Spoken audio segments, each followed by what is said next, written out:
Hello money talkers, welcome to my channel money talks with Payal. So Nifty bank Nifty कल के दिन कैसा रहेगा उसको लेके इस वीडियो में हम बात करने वाले हैं।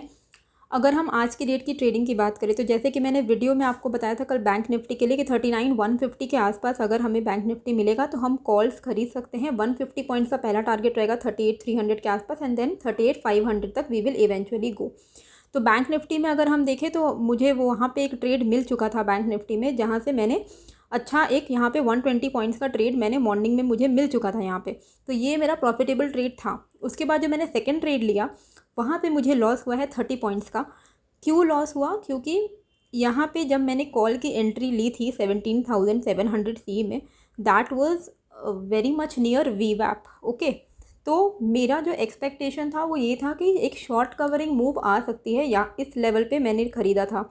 इस लेवल पे ये आप देख सकते हो, ये 50 डे मूविंग एवरेज है। ये जो ग्रीन कैंडल बनी थी सपोर्ट लेके, यहाँ पे मैंने कॉल ख़रीदा था इस एक्सपेक्टेशन में कि एक शॉर्ट कवरिंग मूव आ सकती है, क्योंकि डे एंड हो रहा था, 2 बजे के बाद का ये ट्रेड था।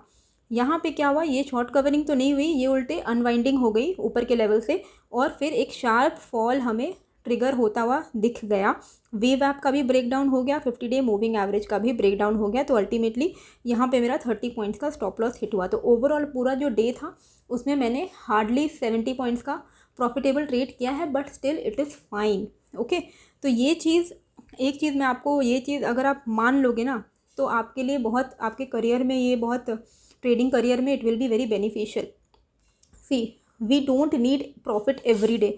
इतना दिमाग में बैठा के रखिए कि अगर आप एक दिन 2 दिन लॉस करते हो तो ये सब कोई करता है। कोई भी ट्रेडिंग ऐसा, कोई भी ऐसा ट्रेडर नहीं है जो कि एवरी डे ही प्रॉफिटेबल है। ठीक है, ये मैंने अगर आज के दिन 70 पॉइंट का प्रॉफिट किया भी है, इसका मतलब ये नहीं कि मेरा एवरी डे हमेशा प्रॉफिट ही रहता है। कई बार ऐसे भी दिन जाते हैं जहाँ पे मेरा लॉस होता है, which is very normal, it is very natural. तो ये आपको ध्यान में रखना है कि हमें ओवरऑल प्रॉफिटेबल रहना है। ठीक है, कभी आपको लॉस होगा, कभी आपको प्रॉफिट होगा, लेकिन आपको क्या करना है, आपको एवरी वीक का डेटा मेंटेन करना है। देखो ये सब आपको PNL में दिख जाता है, ठीक है ना, but I still I am very old school, तो I still like to maintain it on pen and paper. तो वहाँ पे आप अपना वीकली रिटर्न ऑन इन्वेस्टमेंट देखो कि वीकली आपका कितना प्रॉफिट हो रहा है। ठीक है, आपके कैपिटल पे आपको परसेंटेज वाइज देखना है। ये जो एक चीज़ आप हमेशा ध्यान रखो, बहुत कोई I don't know, I am not very sure, but मैंने सुना है ऐसा कि लोग अपने PNL को एडिट भी कर सकते हैं और उसको मिलियंस एंड करोड्स में कन्वर्ट करके ऐसा कुछ दिखा सकते हैं, ऐसा भी कुछ होता है। तो ये चीज़ मैंने देखा हुआ है। तो कभी भी ना किसी के प्रॉफिट से, किसी के प्रॉफिट को देख के, कि जिसने कभी कोई आपको दिखाएगा 30 लाख का प्रॉफिट, 40 लाख का प्रॉफिट, अगर कोई आपको ऐसा चीज़ दिखाता है तो आपको अगर वो जेन्युइन है तो उसका जो कैपिटल इन्वेस्टेड है ना वो भी काफ़ी ज़्यादा लगा है। तो ये आप मत सोचिए कि आप 10,000 रुपये का इन्वेस्टमेंट करोगे और आपको 30 लाख और 40 लाख मिलने वाला है। तो ये चीज़ दिमाग से हटा दीजिए। तो और अगर कोई एडिट करके फेक कर रहा है तो वो तो मैं कुछ बोल नहीं सकती। आपको बस इतना ध्यान रखना है कि आप जितना कैपिटल लेके आप ट्रेडिंग में आए, जितना कैपिटल, चाहे वो 50,000 हो या 1 लाख हो, उस कैपिटल पे आपका रिटर्न जो हो रहा है वो परसेंटेज में कितना आ रहा है। ठीक है, परसेंटेज आपको वहाँ पे देखना है। आपको अमाउंट, कभी भी किसी के अमाउंट को देख के इन्फ्लुएंस मत होइए। ठीक है, क्योंकि कई होते, कई सारे 30-40 लाख देख के लोग गुमराह भी हो जाते हैं, because they come in to greed. तो you have to keep your greed under check. And अगर आप अपने हार्ड अर्नड मनी, क्योंकि जब आप ट्रेडिंग में आए हो ना तो वो आपका ही पैसा है, या आपका पैसा है, आपका हार्ड अर्न मनी है जो आपने जॉब करके कमाया है, कहीं से भी कमाया है, या तो वो आपका मनी जो आपके फैमिली, अगर आप कुछ बहुत यंग हो तो आपके फैमिली का, आपके फादर मदर का हार्ड अर्न मनी है, राइट। उसको आपको प्रोटेक्ट करना है। That is your main, that should be your main motive, to protect your capital. As long as you are not losing your hard earn money और capital, it is fine. अगर आप loss भी कर रहे हो, profit भी कर रहे हो, और अगर आपका मंथ एंड में कैपिटल लूज़ नहीं हुआ है, कैपिटल अगर बढ़ रहा है, it is fine. Capital should not be, मतलब जो मैं हमेशा से ही बोलती हूँ, है ना, क्रिकेट में विकेट, ट्रेडिंग में capital, same concept. Second thing जो मैं करती हूँ, ये प्रैक्टिस अगर आप इम्बाइब करोगे तो आपके लिए भी अच्छा होगा। मैं क्या करती हूँ मैं आपको बता सकती हूँ, दूसरे क्या करते हैं, आप क्या करते हो, सबका अपना अपना अलग अलग साइकोलॉजी होता है। साइकोलॉजी मेन को कंट्रोल करना ही इज़ द की। ये चीज़ मैंने ट्रेडिंग में सीखा है।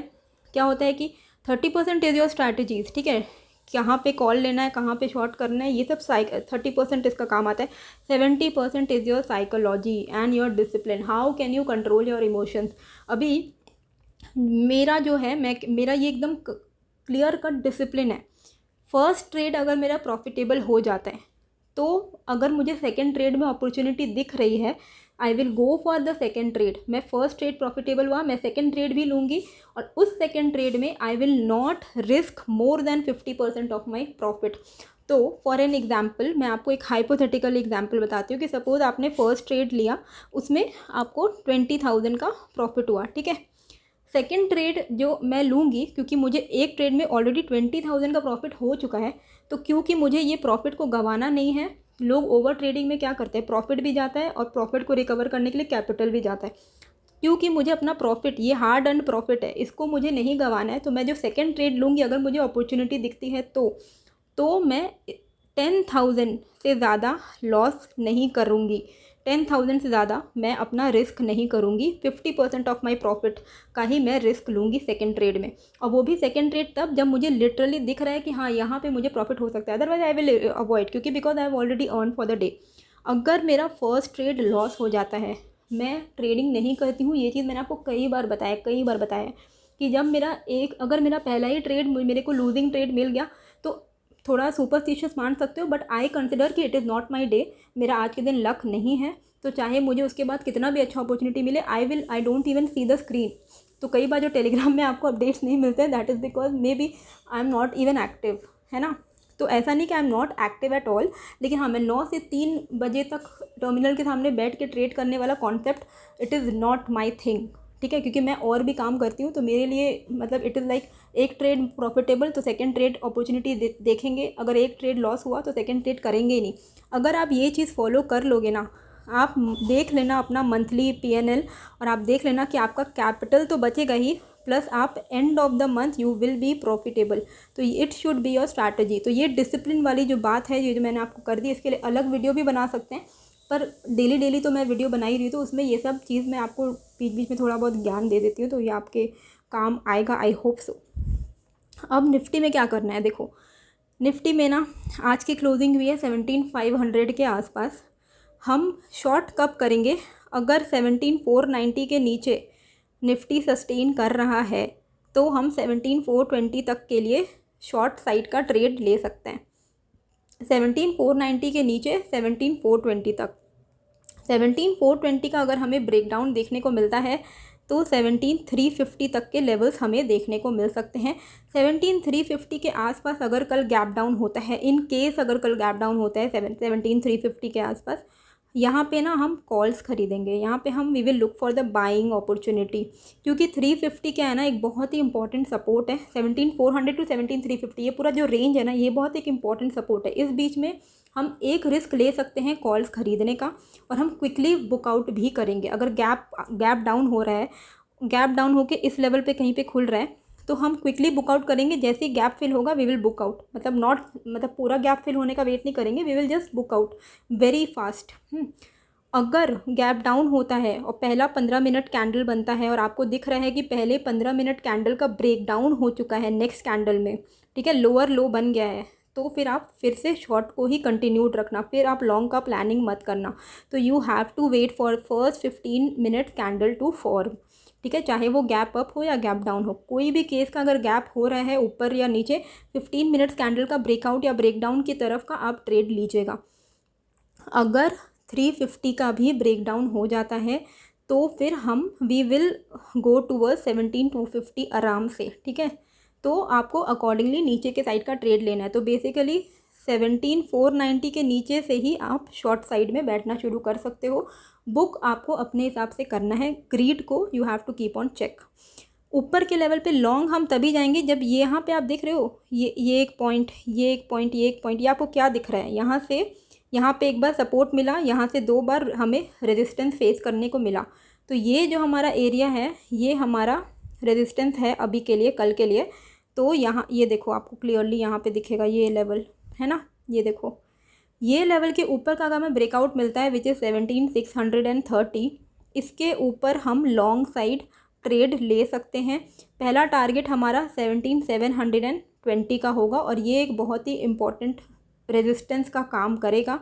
यहाँ से हम एक बार अगर यहाँ पे कहीं हमें मिलता है निफ्टी 17,720 के आसपास, हम यहाँ पे पुट खरीद सकते हैं, रिवर्सल ट्रेड ले सकते हैं। ठीक है, 17,720 के आसपास अगर प्राइस एक्शन सपोर्ट कर रहा है तो अगर 720 के ऊपर अगर टिक जाता है मार्केट तो 17,765 एंड 17,830 तक के लेवल्स हमें देखने को मिल सकते हैं। तो कल के दिन क्या है कि फेड चेयरमैन भी कुछ बोलने वाले हैं, तो अभी क्या होता है वो तो ग्लोबल मार्केट आपको देख के समझ में आएगा। कल सुबह तक क्या हालत रहता है ग्लोबल मार्केट का, उस हिसाब से आप डिटरमाइन कर सकते हो। अगर गैप अप गैप डाउन होता है तो फिर 15 मिनट्स का ब्रेकआउट ब्रेकडाउन, अगर फ्लैट ओपन होता है then wait for 17,622 cross on the upside and नीचे के लेवल पे 17,490 ब्रेक होने का वेट करिए, तब सेलिंग प्रेशर नीचे की तरफ में आने लगेगा। ठीक है, अभी भी मैं बोल रही हूँ आई एम नॉट वेरी बेरिश। ठीक है, जब तक 17,000 होल्ड कर रहे हैं Nifty, I am not bearish. 17,000 अगर ब्रेक डाउन हो जाता है तब फिर हम वापस से नीचे की तरफ जा सकते हैं। ठीक है, लेकिन अभी के लिए आई am not bearish. Nifty bank के लिए अगर हम देखें तो निफ्टी बैंक में आपको क्या चीज़ का फोकस रखना है कि 38,790 मतलब 38,800 के आसपास, इसके नीचे का अगर ब्रेकडाउन हमें मिलता है तो 38,650 का पहला टारगेट रहेगा 150 पॉइंट्स का। ठीक है, एंड 38,650 के नीचे अगर और ब्रेकडाउन होता है तो 38,500 एंड देन 38,400, इस तरीके के लेवल्स हमें नीचे के लेवल पे मिल सकते हैं। वहीं ऊपर के लेवल पे हम लॉन्ग कब जाएंगे, जब ये इम्पॉर्टेंट जो एक रेजिस्टेंस है ये ब्रेक होता है, विच इज़ 39,150, जो कि आज भी हमारा कल के वीडियो में भी हमने यही बात किया था कि इसके ऊपर ही हम लॉन्ग जाएंगे, तो कल भी हम यही करेंगे। 39,150 के ऊपर ही हम लॉन्ग जाएंगे। 39,300, 39,480, 39,600, तो ये लेवल हमारे ऊपर के लेवल पे बैंक निफ्टी के लिए होंगे। ठीक है, FII की अगर हम इंस्टीट्यूशनल ट्रेडिंग एक्टिविटी को देखें तो FII की आज नेट बाइंग थी 369 करोड़ की एंड DII अभी नेट सेलर थे 334 करोड़ के। होप जो आपको ये वीडियो है अच्छी लगी होगी। कैसी लगी मुझे कमेंट करके ज़रूर बताइएगा। नए हो तो सब्सक्राइब कर लीजिएगा। मिलते हैं फिर एक नए वीडियो के साथ। Thank you.